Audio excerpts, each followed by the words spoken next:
Hello दोस्तों। आज हम मॉडर्न फिजिक्स के दो सबसे पावरफुल कॉन्सेप्ट्स रेडियो एक्टिविटी और न्यूक्लियर एनर्जी को आसान भाषा में समझेंगे। हम एटम के बिल्कुल कोर से लेकर सितारों की एनर्जी तक का एक जबरदस्त सफर तय करेंगे, सब कुछ बिल्कुल सिंपल और क्लियर तरीके से। कभी सोचा है आसमान में जो हमारा सूरज है उसके पास इतनी लिटरली इनफाइनाइट एनर्जी आती कहां से है? जवाब सरप्राइजिंगली कहीं दूर नहीं बल्कि हर चीज के अंदर एटम की गहराइयों में छुपा है। तो चलिए इस सफर की शुरुआत करते हैं सीधे एटम के कमांड सेंटर से, उसके हार्ट से, द न्यूक्लियस। हर एटम के सेंटर में ना एक छोटा सा लेकिन बहुत ही डेंस पॉजिटिवली चार्ज्ड कोर होता है। इसी को हम कहते हैं न्यूक्लियस। और इसके अंदर रहते हैं दो main players, positively charged protons और न्यूट्रल न्यूट्रॉन्स, जिनका कोई चार्ज नहीं होता। अच्छा, किसी भी एलिमेंट की पहचान कैसे होती है? वो होती है उसके एटॉमिक नंबर से, जिसे हम Z से लिखते हैं। ये बेसिकली न्यूक्लियस के अंदर कितने प्रोटॉन्स हैं बस उनका काउंट है। सिंपल। जैसे अगर किसी एटम में 6 प्रोटॉन्स हैं तो वो हमेशा हमेशा कार्बन ही होगा। That's it's identity. और अगर न्यूक्लियस का टोटल वजन जानना हो, उसके लिए है मास नंबर, जिसे हम A से डिनोट करते हैं। इसका फॉर्मूला तो बिल्कुल सिंपल है, A = Z + N, जहां N नंबर ऑफ न्यूट्रॉन्स हैं। ये दोनों नंबर्स Z और A मिलकर किसी भी एटम का पूरा बायोडेटा तैयार कर देते हैं। लेकिन एक सेकंड, हमेशा सब कुछ परफेक्ट नहीं होता, राइट? तब क्या होता है जब न्यूक्लियस के अंदर प्रोटॉन्स और न्यूट्रॉन्स का बैलेंस बिगड़ जाता है, जब वो अनस्टेबल हो जाता है?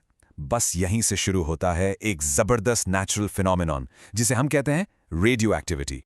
रेडियो एक्टिविटी एक स्पॉन्टेनियस प्रोसेस है। स्पॉन्टेनियस मतलब ये अपने आप होता है। एक बेचैन अनस्टेबल न्यूक्लियस शांति पाने के लिए, स्टेबिलिटी हासिल करने के लिए अपने आप टूट जाता है, और इस प्रोसेस में जो एक्स्ट्रा एनर्जी है उसको रेडिएशन के फॉर्म में बाहर फेंक देता है। तो जब ये अनस्टेबल न्यूक्लियस डीके होता है यानी टूटता है, तो ये एनर्जी आमतौर पर 3 अलग अलग तरह की रेडिएशंस में निकलती है। इनके नाम हैं अल्फा, बीटा और गैमा। अब इन तीनों रेडिएशंस की जो ताकत है यानी इनकी पेनिट्रेशन पावर, वो बहुत अलग अलग है। सोचो जरा, अल्फा रेडिएशन इतनी कमजोर है कि एक सिंपल कागज का पन्ना भी उसे रोक सकता है। बीटा थोड़ी जिद्दी है, उसके लिए आपको एल्यूमिनियम फॉइल लगेगा। लेकिन जो सबसे पावरफुल है, गामा रेज, उनको रोकने के लिए लेड की मोटी दीवार चाहिए होती है। That's some serious power. चलो सबसे पहले देखते हैं अल्फा डीके। इसमें क्या होता है, एक भारी अनस्टेबल न्यूक्लियस अपने अंदर से 2 प्रोटॉन्स और 2 न्यूट्रॉन्स का एक पैकेज, बेसिकली एक हीलियम न्यूक्लियस, बाहर निकाल देता है। इसी पैकेज को हम अल्फा पार्टिकल कहते हैं। और जैसे ही ये निकलता है, जो ओरिजिनल न्यूक्लियस है वो एक नए थोड़े हल्के एलिमेंट में ट्रांसफॉर्म हो जाता है। बीटा डीके से थोड़ा अलग है। यहां न्यूक्लियस के अंदर एक जादू होता है। एक न्यूट्रॉन एक प्रोटॉन में बदल जाता है। इस ट्रांसफॉर्मेशन के दौरान एक सुपर फास्ट इलेक्ट्रॉन पैदा होता है जो न्यूक्लियस से तेजी से बाहर निकल जाता है। इसी इलेक्ट्रॉन को हम बीटा पार्टिकल कहते हैं। रिजल्ट क्या हुआ? मास नंबर तो सेम रहा, लेकिन एटॉमिक नंबर 1 से बढ़ गया, मतलब एक नया एलिमेंट बन गया। तो साफ है कि ये रेडिएशन एक दो-धारी तलवार की तरह है। इसके फायदे भी कमाल के हैं और इसके खतरे भी उतने ही सीरियस हैं। इसके यूजेस तो माइंड ब्लोइंग है। मेडिसिन में देखो, कोबाल्ट 60 कैंसर सेल्स को तबाह करने के लिए यूज होता है। आर्कियोलॉजी में कार्बन 14 डेटिंग से हम हजारों साल पुराने फॉसिल्स की उम्र बता सकते हैं। और तो और इंडस्ट्री में रेडिएशन से पाइपलाइंस के अंदरूनी लीक्स तक का पता लगाया जाता है। लेकिन इस तलवार की दूसरी धार बहुत बहुत पैनी है। अगर रेडिएशन की डोज ज्यादा हो तो ये हमारे लिविंग सेल्स और डीएनए को डैमेज कर सकती है। इससे कैंसर का रिस्क बढ़ जाता है, जेनेटिक म्यूटेशंस हो सकते हैं और पूरा का पूरा एनवायरनमेंट भी कंटैमिनेट हो सकता है। इसीलिए सेफ्टी फर्स्ट हमेशा। इसके लिए 4 गोल्डन रूल्स हैं। 1 शील्डिंग, यानी लेड जैसे मटेरियल से रेडिएशन को ब्लॉक करना। 2 डिस्टेंस, सोर्स से जितना दूर रहो उतना अच्छा। 3 लिमिटेड टाइम, एक्सपोजर का टाइम कम से कम रखो। और 4 of course safe storage and disposal. चलिए अब देखते हैं कि इंसान ने एटम की इस अजीम ताकत को एनर्जी बनाने के लिए कैसे इस्तेमाल किया। इसके 2 मेन तरीके हैं, न्यूक्लियर फिजन और न्यूक्लियर फ्यूजन। पहले बात करते हैं न्यूक्लियर फिशन की। फिशन का मतलब है टूटना।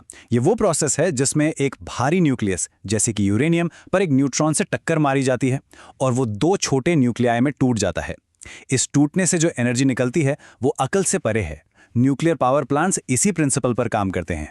और ये फिशन रिएक्शन काम कैसे करती है? देखो, एक न्यूट्रॉन एक बड़े न्यूक्लियस से जाकर टकराता है। इस इंपैक्ट से न्यूक्लियस दो छोटे टुकड़ों में स्प्लिट हो जाता है और बूम, ढेर सारी एनर्जी रिलीज होती है। पर अहम बात यह है कि इसके साथ 2 या 3 नए न्यूट्रॉन्स भी आजाद होते हैं और ये नए न्यूट्रॉन्स आगे जाकर और यूरेनियम न्यूक्लियाई को तोड़ते हैं, जिससे एक अनस्टॉपेबल चेन रिएक्शन शुरू हो जाती है। फिजन का ठीक उल्टा है फ्यूजन। फ्यूजन का मतलब है जोड़ना। यहाँ दो बहुत हल्के न्यूक्लियाई जैसे कि हाइड्रोजन आपस में बहुत हाई स्पीड पर टकराकर जुड़ जाते हैं और एक भारी न्यूक्लियस बनाते हैं।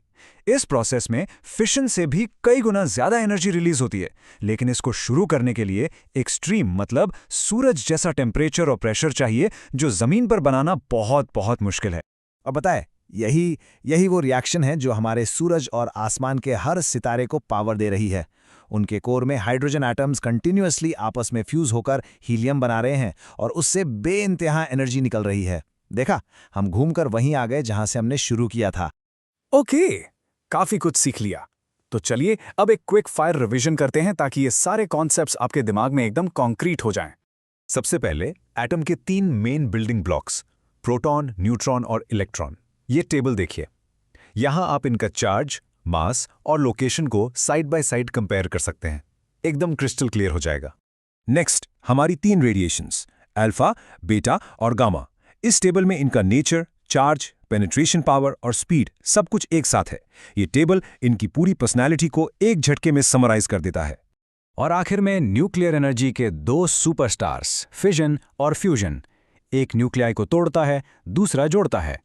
एक हमारे पावर प्लांट्स को चलाता है, दूसरा सितारों को रोशन करता है। हमने एटम के कोर के राज को खोलकर उसकी पावर को इस्तेमाल करना सीख लिया है। सवाल अब यह है, क्या हम इस पावर को हमेशा जिम्मेदारी से इस्तेमाल कर पाएंगे? इस पर जरूर सोचना।